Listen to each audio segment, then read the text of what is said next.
Good morning, everybody. Welcome to webinar 6, the final lap. Thank you so much for sticking with us through all 6. If this is your first one, you'll still get just as much out of it. This webinar is going to be on governance and risk, and I'll introduce Sally to you in the next slide. So I have today with me the lovely Sally Tansley. She is our founding force, and she has extensive industry experience in vocational education and training and all things compliance. She's been an auditor for a number of vet regulators and is a font of knowledge. Our team and clients often refer to her as famous, as she's very well known and regarded in this industry, and I know a lot of you know Sally very well.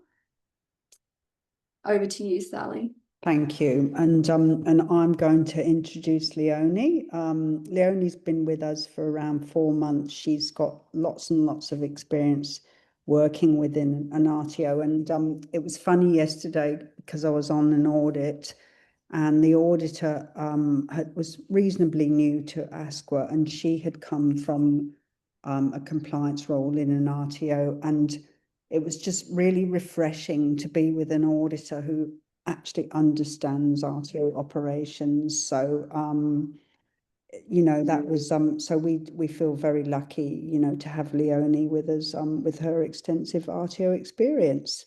And also Leonie has a side hustle, which is a photography business. So I'm hoping to take some nice photos of me for the website, because I don't actually like my current one. We'll definitely be doing that, Sally. Okay. All right, let's get started. So, good governance isn't just about compliance, a compliance checkbox. It is your RTO's long-term success strategy. We're going to go over that extensively in this webinar. And we've definitely got to focus on that governance and risk and continuous improvement under the revised standards for RTOs. And we'll have a really fun activity towards the end of the webinar where you'll get to put some of the things you've learned today into practice. Great. Okay, then, so fit and proper person requirements. They can be, that's obviously part of quality area for governance and leadership, but it's also, you can see it in the compliance requirements as well. The outcome standards under standard 4.1 do refer to that and refer to certain sections of the Act. And outcome standard 4.2 kind of talks about systems in place, making sure that you've got systems for fit and proper persons.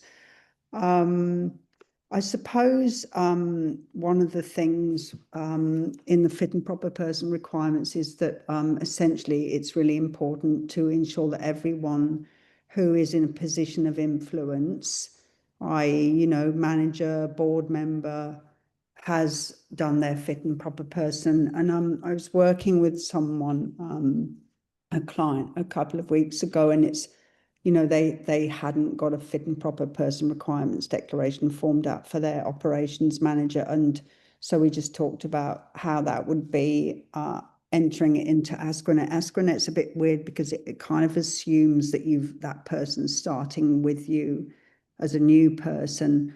But nonetheless, if anyone in positions of influence haven't done their fit and proper person, it's important to get their declaration uploaded, and I guess in general to have systems in place for fit and proper persons. So making sure that anyone who comes on does fill that out, and that there are systems in place to update any changes to fit and proper person requirements. Yeah, so that's sort of what I wanted to say about fit and proper persons. Thanks so much, Sally. Oh, just one last thing on that, though. ASQA has indicated that they may now review fit and proper person status more frequently, such as, I'm just reading out a list here, when an audit identifies serious non-compliance, there's a change of ownership or leadership, or if there's any issues around failing to meet financial viability or data reporting obligations. Yeah, definitely important to note those changes. Okay, so I put in this slide, what is governance? Sometimes it can be one of those words that we use a lot, but we haven't, carefully considered, okay, what does this actually mean? So governance is very much about leadership and accountability. So it's making sure that people know who to go to, who to report to, and very clear lines for those responsibilities. It can also include things like a governing body. I know RTOs come in all shapes and sizes. Certainly a lot of the larger RTOs might have a governing body, a board of directors, something like that. And you've definitely got to consider strategic planning and risk management as part of that governance strategy. And you want to have clear goals, and you want to have regular reviews of your compliance risks. Just, governance can be as simple as having, a part of it can be as simple as having a monthly meeting, because we all know CEOs are extremely busy. Sometimes it's very hard to get them across all the aspects of compliance that they really do need to know about. So having a monthly meeting that you document is a really great way to just keep those compliance concerns front of mind for people in positions that may not be, dealing with the day-to-day realities of what you're dealing with in compliance. Thanks, Leonie. That's super helpful. So a couple of examples of what I can think of. Yeah, I'm just thinking, I might go over those a bit later, but I can tell you a few of the things that I've seen in the time I've been in RTOs. As far as systems and quality controls, you want to make sure you've got documented policies and procedures. We know from past webinars that most of you definitely are very much on top of that. A lot of you have our RTO support pack, which has all the policies, procedures, and forms that you need to meet the revised standards for RTOs. Making sure you've got those, you're using those, they're updated, that they're fully customized to your RTO is very important. And if you haven't done that already, definitely come and speak to one of us, because we can help you. For transparency and integrity, you want to make sure you're always operating ethically. It goes without saying. You want to make sure you've got a very honest and accurate marketing and enrollment information. And the big one definitely is continuous improvement. We are seeing more and more that ASQA does want to see your continuous improvement register. It's a fantastic way to record all the great changes that you're making in your RTO, but it's also a very important compliance document, and is becoming much more important in recent times. So it's a document to pay attention to. And if you're having a monthly compliance meeting or something like that, definitely something to bring up and make sure that everybody is across that. Yeah, in the past, ASQA never used to look at continuous improvement, and I notice now whenever they have audits that the register's asked for. Okay. Sort of reflects the self-assurance approach. Right. Now you're going to see a poll pop up on your screens. And the poll is, how confident are you that your RTO has got the appropriate governance arrangements in place to support quality and compliance? We'll leave you to do that one. And I'm going to hand over to you, Sally, to go through governance and leadership accountability.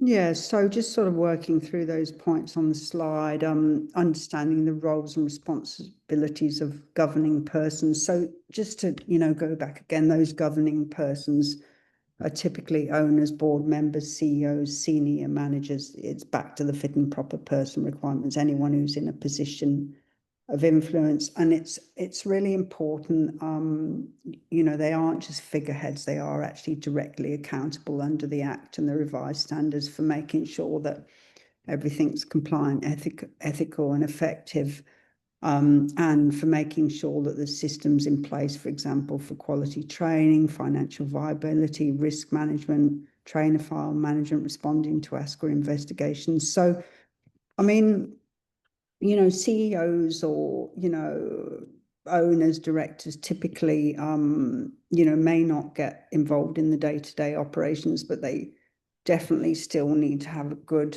overview, understanding And, you know, it's that whole thing about leadership from the top as well. You know, leadership sets the tone. So if, you know, governing persons are knowledgeable, and,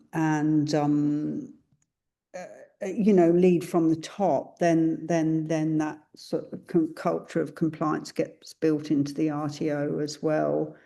You know, I do know from extensive experience over the years, I can see the difference when there's a leader who's very invested in making sure everything's right to someone that's not. So yeah. Absolutely.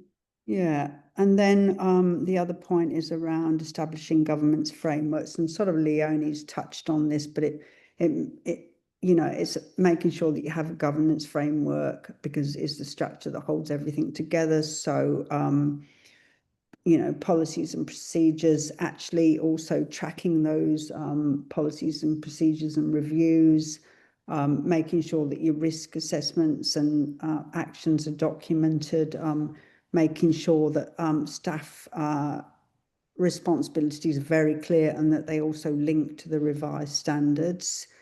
And then in terms of accountabilities, key actions for leaders, you know, things that it's really important that leaders do is review the continuous improvement schedule, making sure they review and endorse the validation schedule, signing off on trainer matrices and staff currency plans, overseeing complaint handling, engaging with student feedback trends, and ensuring risk management isn't just documented, but it's actually implemented. Yeah, great. Thanks so And much, so, Sally. yeah, and so, you know, a good question to ask yourself is, could your CEO or board member explain how the RTO manages risks today, you know, and if not, you know, there's likely to be a gap. Yeah, absolutely. And it's great to see that 31% of people attending today are very, very confident in their leadership and active oversight. And the rest of you are somewhat confident, which is pretty good. And I think that's really great. Also, that means there's a lot of honesty here too, which is really great, because if you're not honest about where your RTO is, then it's more of a problem than if you were saying you're very confident, but there was actually issues. So that's really great to see. And of course, governance is just, it wasn't really in the old standards, so it's new. So we're all just getting our heads around it.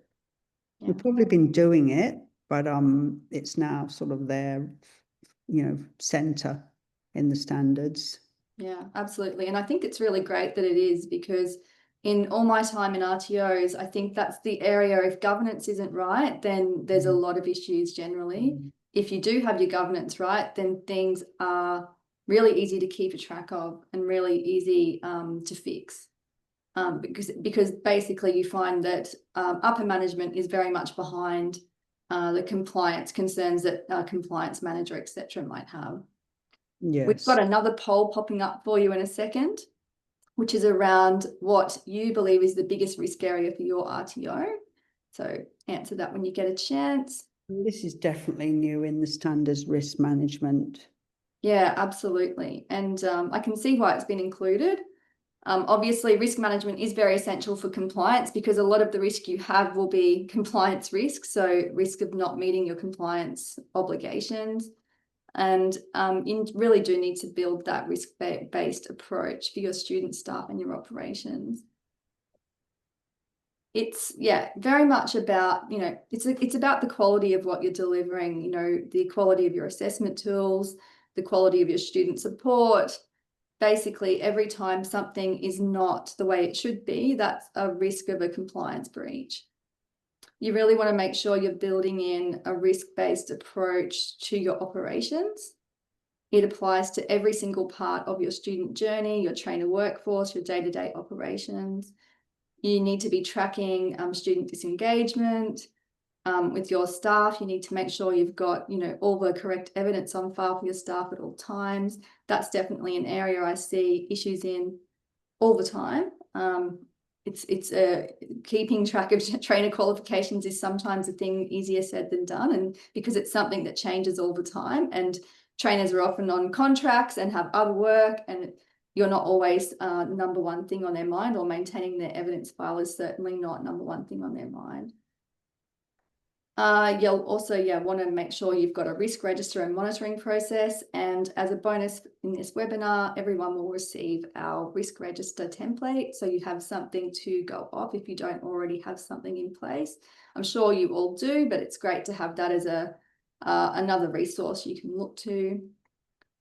And you definitely need to embed that risk awareness into your daily RTO practice. It's not just a one-off task. It's very much a mindset. It should be a part of your team meetings, your planning sessions, your trainer briefings, and it should be specific to your RTO. We've been working on here an RTO policy and procedure pack specific to people aged under 18, and you definitely have to then embed that consideration into all your risk management as well. So it's making sure that risk awareness is very much specific to your RTO, an accurate reflection of the risks in your operation. Yeah, that's great. Yeah, and I can Did see we get the results of our poll yet? Yeah, so it looks like most people feel like assessment tools and practices is their biggest risk, 38%. Would you say that's surprising, Sally? No. Definitely. It's such a, I mean, it's a huge job to stay on top of those assessment tools. And and you've got a lot of subjectivity with trainers too, so it can be a huge job to stay on top of. They definitely, assessment has, and most likely always will be, the biggest risk area in terms of audits as well. Yeah, absolutely. And once an assessment's been done and now it's on file for 2 years, it's you can't really change it. Like a lot of things you can change, but you can't really change an assessment that's already been completed. So it's certainly an area you do need to pay very close attention to. Something that I think will be really interesting is with the requirement to review assessments in the standards, and how that will play out, because say that you've done your assessment review and you've determined that the assessment tool is compliant, and then you get audited and the auditor says that the tool isn't compliant.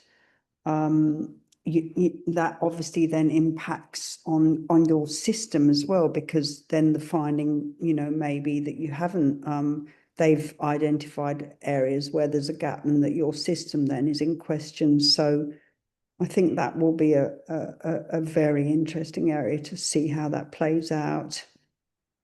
Yeah, absolutely. Mm. Do you want to take us through some of the areas at risk is mentioned in the revised standards, Sally? Yeah.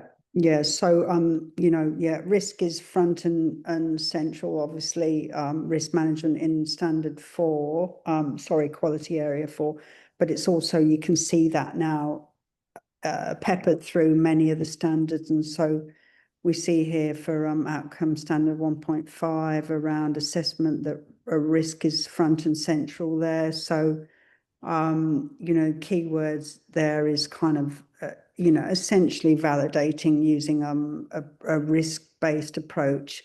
And so just to give some examples there, so say you've got a scope of qualifications, then say you've got BSB qualifications and you've got CHC qualifications, then obviously from a risk perspective, then your community services qualifications are going to be higher risk than your BSB ones, for example. I think we did talk about this a few webinars ago, but if someone manages a meeting incorrectly, look, it's not great, but there's sort of lesser risk than if someone goes into a residential care home and doesn't know how to do things properly, and the impact on the participants in the residential care home. So obviously risk-based approach is looking at things like the type of qualifications that you've got on the scope, and also then even within the qualifications, which units might be more risky. So I'm just thinking of, for example, childcare, the Cert 3 in early childhood education and care. you know, perhaps you might be focusing on, say, the babies and toddlers unit. And then obviously in terms of risk as well, I think we talked about this as well. It's like say that you've got more trainers, there's a bigger risk because there's different variations of decisions. Say it's also in terms of how you're delivering it. So say you're doing online training, that can, you know, that can be riskier. So yeah, a risk is built into outcome standard 1.5 in quite a substantial manner. Yeah, absolutely. And I kind of like that as well, that it talks about a risk-based approach, because it does then allow you to sort of, in terms of your actual, the way you do things, to think about the risks that really do apply to you. So I kind of like that in the standard. Yeah, me too. Correct. This is your one too, Sally. Yes, that's right. Yes. So again, we see risk under standard 1.8 around facilities, resources and equipment. And so, you know, risks to vets, students, staff and the organisation are identified. So I guess it's things like risks in using equipment, risks in terms of equipment not being up to date. So it's really around brainstorming all risks that apply to facilities, resources and equipment. I mean, resources also, for example, include learning and assessment resources. So you kind of back to all the risks around, you know, that we just talked about in terms of 1.5. So yeah, it's essentially around you determining what those risks are and then taking the appropriate actions. Yeah, great. And I kind of do like that whole risk management approach as well, because it allows you to look at something in terms of, you know, how likely it is it and what is the consequence. And you'll see that in the risk register, which show you it uses that risk management approach, and then to determine the actions will follow on from that in terms of if something's, you know, highly likely and not good if it happens, then you'll be having much stronger actions in place than if something is very unlikely to occur and its consequences low. Yeah, great. Okay, now we've got time for our activity.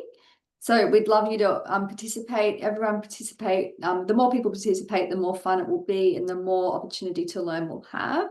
We're going to have up on screen different scenarios for this activity, and there'll be more information on the next slide, which will go straight into our first one. We'd love you to you can either type your answer in the notes, or if you're brave, you can unmute yourself, or even if you're super brave, you can pop your camera on. So go to the first one. Okay, so an RTO is advertising a unit that it doesn't have on its scope of registration. An application has been made, but it is pending ASQA review. Can you risk it, or how will you fix it? Type your answers in the chat, or feel free to unmute or pop yourself on video. That was really interesting, wasn't it, Leonie? Because when we were actually designing this webinar, you mentioned that as a risk, and I said, you know, I didn't think that was very likely, but you actually said you'd seen it actually occur. Oh, yes, I have. Yes, it's one of those things that, yeah, I've seen happen, and more. Has anyone got visibility on the chat there? Yeah, I have. So we've got some answers there. Ranveer says, don't advertise at all until it is approved. Yes, that's right. Best to not advertise. Misty. And Nat Prapa says there is really need to fix, because yeah, obviously it's not just about the fact that it's happened. It's also about what, you know, why did it happen? You know, what are the systems in place? You know, what systems failed? for that not happening. Yeah, so obviously, yeah, remove it, and make sure you have a system in place that that doesn't happen. So, you know, systems could be your marketing policy and procedure ensures that, you know, nothing's advertised on scope until it's actually approved, and that there's interactions between departments, so that that doesn't happen as well. Yeah, that's right. I mean, Samantha says, don't risk it, cancel the ad, alternately offer as non-accredited training. You know, that's a good idea as well. And obviously, if you do offer non-accredited training, as long as it's on a separate section of your website and it's clear that it's you know, non-accredited. Yeah. Yeah. So we're all on the same page there, aren't we, Leonne? Great. Yep. Glad no one thought it was worth risking it. It's definitely not. It's a lot of scramble to fix something like that, I can tell you. What happened in the case that you were saying about where it was on scope, Leonie? Where it wasn't on straight scope. away it had to be removed. Oh yeah, it wasn't on scope yet. Application was in. It had to be removed from the website, obviously. And yes, I think it was down to ask was very long kind of wait times for adding a new item to scope at that time. They thought it was going to be on by then and, you know, confident to start advertising, but hadn't actually, the marketing department and the compliance department didn't get that communication right. So Great. Thanks so much, everyone, for your input there. That's really good. And Nat Prabha sort of confirms it's really important to have that there are clear marketing policies and content needs to get approved from the CEO using the marketing checklist. And that kind of comes back to governance, doesn't it? Those clear systems and structures in place. Thank you, Nat Prabha. I hope I'm pronouncing your name correctly. Yeah, absolutely. It's yeah, they're not just pieces of paper or, you know, it's really, if you do refer back to your support pack or whatever that pack might look like, your policies, your procedures, your forms, they should always support you to remain compliant. So the next activity is assessments have not been reviewed for over 3 years. Now, I can tell you, I think I've seen this so many times, it's almost normal. So that might be a review as part of your validation process. And I guess here we're referring to a documented review like a validation. So can you risk it and how will you fix it?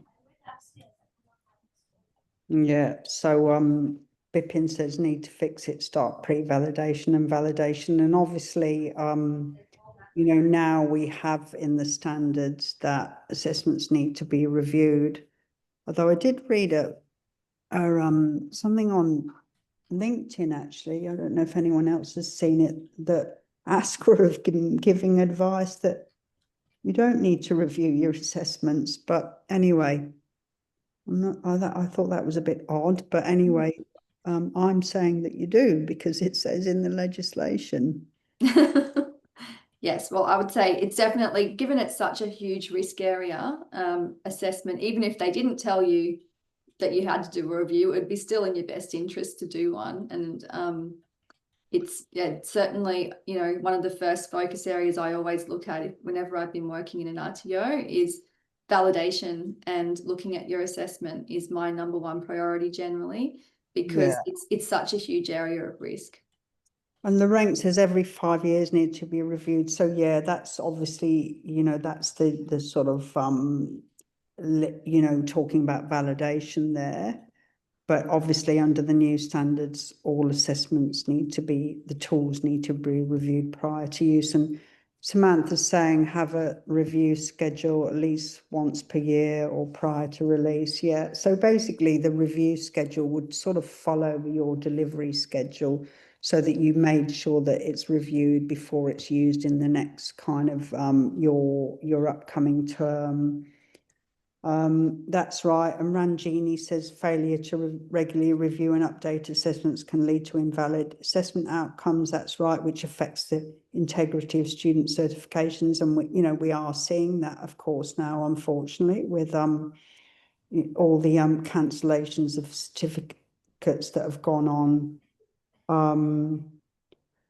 That's right, and that Prabha says even if it's 5 years reviewed rule, but recommend to review it in case if any of the superseded units in the course packages. Yeah, great.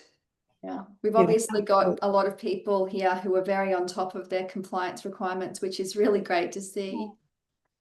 That's why you're here, I guess. Next one. Yeah, Misty says make sure you've got a review plan in place, 5 years. That's good. Yeah. Do you want to take this one, Sally? Yeah, so RPL kits being used are direct copies of standard assessment tools, not contextualized. Leonie, could you just clarify what you actually, so it's clear what you mean there? Yeah, so I've definitely seen in RTOs where they've just instead of they've just taken the assessment that's for a unit and for an RPL and just said to someone complete this. Right, So yeah, so that's more assessment only, not RPL. yeah, and then but they're recording it as an RPL. Yeah. So yeah, if Yeah. hopefully that makes it clearer for everyone. So they're just completing standard assessment tools for a unit, but you know, basically it sometimes happens when there's a lot of pressure in an industry. I've seen this in different industries, but mining, building, where you might want someone to have a qualification very quickly. Industry wants a qualification very quickly, and sometimes things like this can be have been used. Yeah, that's right. And Ramveer is saying, you know, have a proper RPL kit fit for purpose. That's, yeah, definitely super important. And Lorraine's saying, has ASCA updated its policies in regard to RPL? Look, in the revised standards, the wording's been slightly changed in that, you know, RPL, you know, needs to be offered, but there's you know, the wording's slightly changed, but there's no real difference in terms of RPL. I mean, if you're an international provider, and I have said this before, as long as you've got a process in place, it's my opinion that you don't need to have a set RPL tools. Yeah, and Ranjini's saying, you know, make sure you contextualize your RPL tools. You know, I typically have seen, you know, I typically see RPL not done well at all. And I was teaching on an accredited course that I developed, which is a graduate diploma of quality, vet quality and compliance. And I did an RPL with one of the students, and honestly, it took us weeks. You know, we would go through each of the units, through the RPL kit, collect all the evidence, make sure it was all right, and then, you know, meet again, you know, in a couple of weeks later to do the next batch. So it does take a long time, which I guess is why, you know, sometimes, unfortunately, people find it easier to just go and do the course. Yeah, absolutely. It is an involved process, But RPL. Ramveer says issue is that RTO is not offering RPL, still need to have kits. So years ago, I was on an audit, and the auditor said that, and this was an international provider, and I disagreed, and I ended up contacting Ian Penner, who's the a senior manager in Melbourne, and I still have his advice, which I rely on, which is basically that, you know, if you're an international student provider, while it's important to have a process in place, there's no need for you to have RPL kits that you're never going to use. Yeah, that's a really important point, because I know a lot of providers would have purchased RPL kits that they, you know, at great cost that they're not going to use, which is, you know, Yes. no one has extra funds for things like that. Yeah, exactly. Yeah. Yeah. Thanks for all your input in that. We're all agreeing on that. Brilliant. Okay, very last one. The RTO's website displays outdated information and errors in course names and codes. I have seen this so many times. Yeah, I see that a lot. Can you risk it, or how will you fix it?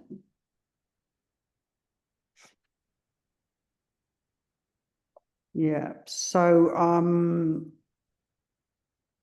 Yeah, that's right. Obviously, you've got to fix it. But yeah, it's quite extraordinary how often you see that. I even saw something on Facebook the other day where the RTO was it had a name, its name included a capital city, and it wasn't spelt correctly. And I was like, oh God, I noticed they've actually now updated it. But so important to check things. Absolutely. And another thing I see all the time is, and with a lot of providers that we work with even, is missing their RTO number on their website. Mm. So, because sometimes that's the first place I'll look when I'm looking for a detail so I can save it to file and go, I can't find it anywhere. So that's got to be prominently displayed. So if you do not have your RTO number prominently displayed on your website, please make sure that's the case. Same with your CRICOS registration number if you have one. Very, very important. And Morgan says fix it ASAP, even if the website is down overnight for repairs, corrections. Exactly. I mean, there's nothing wrong with putting your website on maintenance. And always be aware that it shouldn't be the reason that you make sure everything's right, but always be aware that that your website is very easy for anyone, including auditors, to look at. And so, you know, that I'll often do that. I look at someone's website and yeah, you know, you can straight away see if there's, you know, issues or not. Yeah. And Ramveer says, you know, make sure you fix it, put that in and put it in your, you know, your register, what you've done. That's right. And Nat Proppers, you know, it's very important. It's a priority. Yeah, regular website checks, Samantha's saying, are important, definitely. And something that also contributes to governance is something like having a compliance schedule. So you could build in that you know, review your website every, you know, every 6 months or so, but also, of course, that it's once new information is there, that it's checked. And it's also around consistency, isn't it? So making sure that the website information reflects what you've got in your TASs and so on. That is something that I see that is sometimes inconsistent, the information on the website and the actual TAS. Yeah, absolutely. And it's worth, you know, I've been in RTOs where we've checked the website every Monday because there's so much change going on. And at a time like this where you've got revised standards, you might be doing a lot of change. It's worth checking your website every week. Checking links. If suddenly one of your course enrollments is down, sometimes that's because you've got a broken link or an enrollment form not working correctly and things like that. And that can cost you a huge amount of money. Not really so much a compliance consideration, but something you can do at the same time as you're checking your compliance. And Ranjini said, you know, a responsibility could be assigned to a team member to regularly check the website. That's a great idea. Absolutely. And Ranjini said also, if you include misleading information, then that's a big risk because students might enroll based on false or outdated information. Absolutely. All great feedback. Thanks, everyone. Thank you. You're going to have another poll pop up in a second. It's going to ask you what risk you think is the most likely to trigger an ASQA audit or compliance investigation.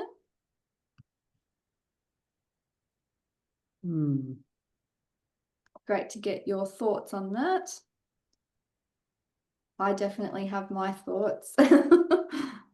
What is it, Leonie? Might as well talk about it while we're waiting for Well, the I know when I worked in CRICOS auditing, that was one of the first things we did to determine a risk factor of an RTO was look at the website, and it became, and then taking screenshots of that time. So it doesn't matter if the provider fixed it afterwards, you've got the screenshot from the time when it wasn't fixed. And, you know, it's one of those things, it's basically ASQA's window into how you're operating.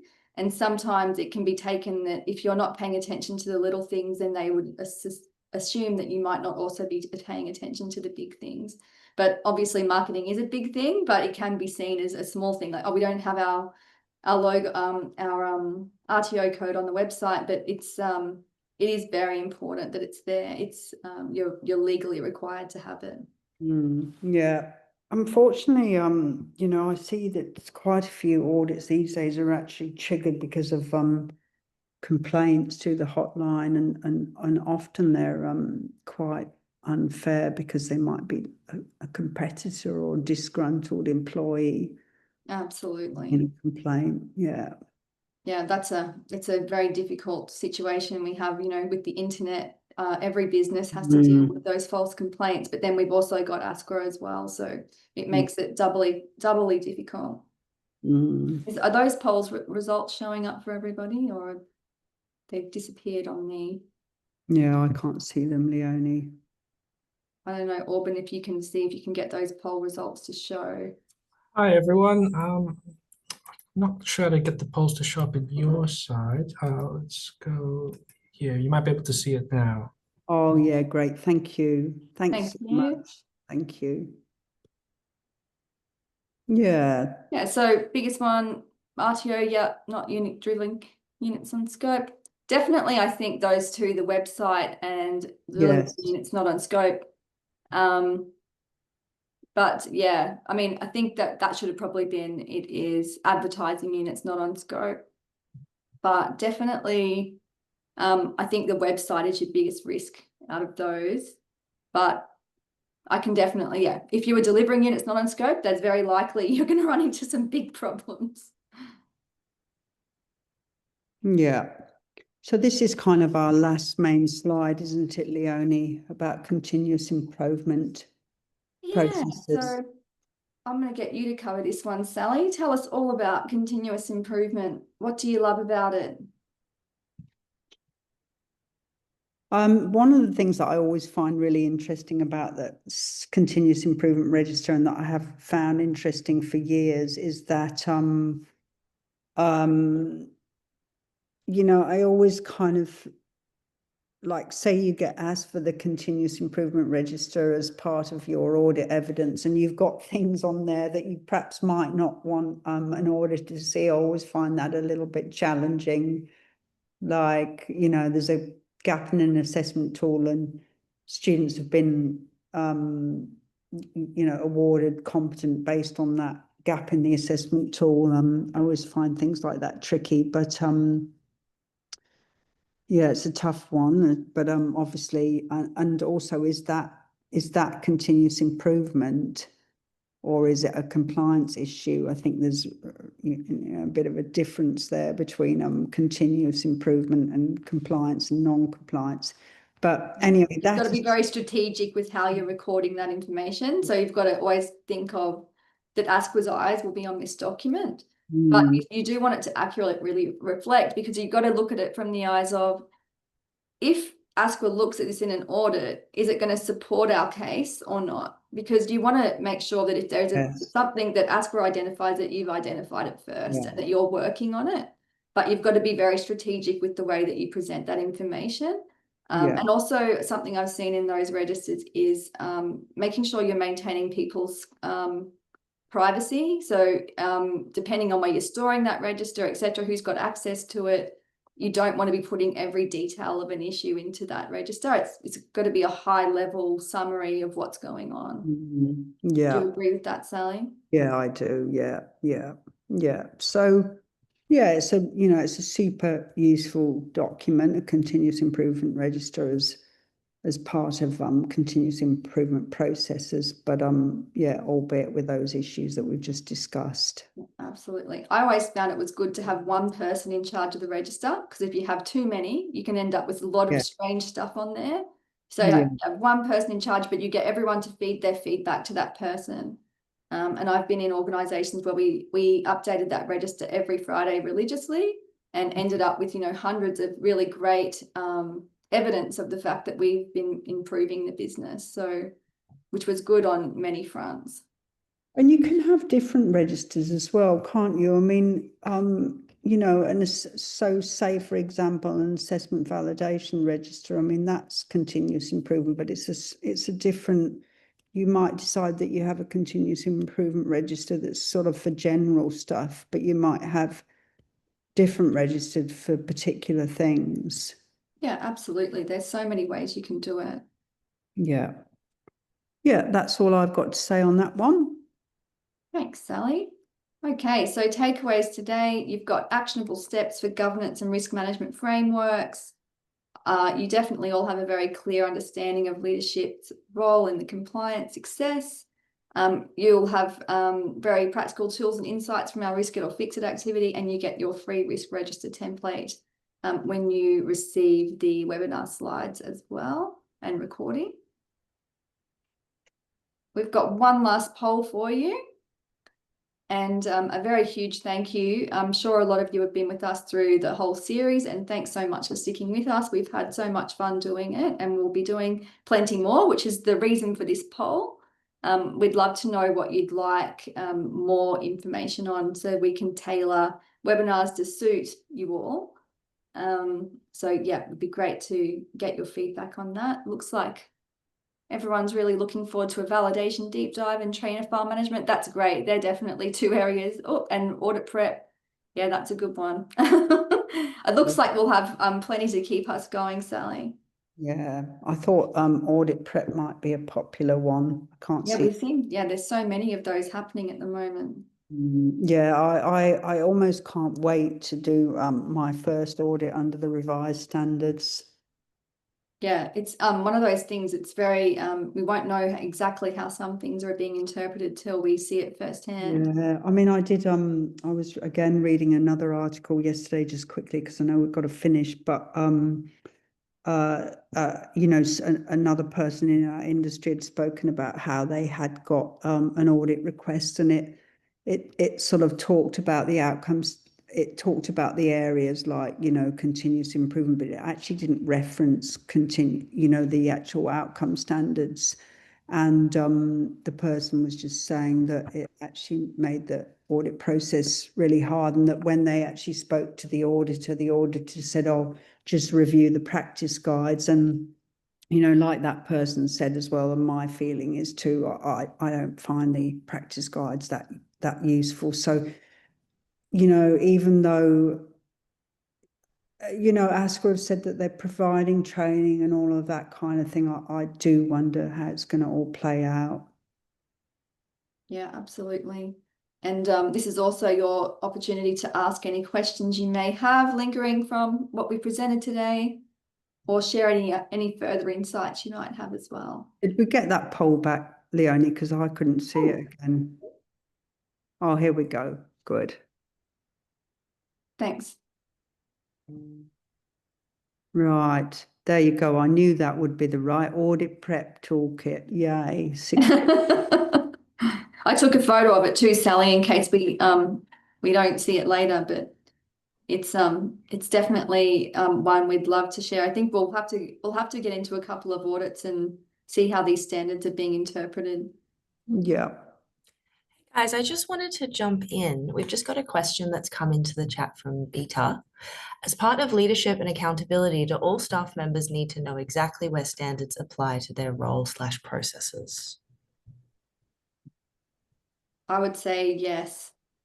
I mean, you don't need to know it all off by heart, but you need to have a pretty good idea of what standards are relevant to your role for sure. What do you say, Sally? Yeah, I think so as well. And I mean, that's something that you could even build into position descriptions as well. You could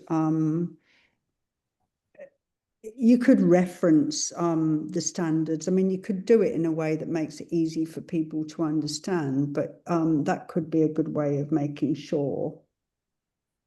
Yeah, definitely.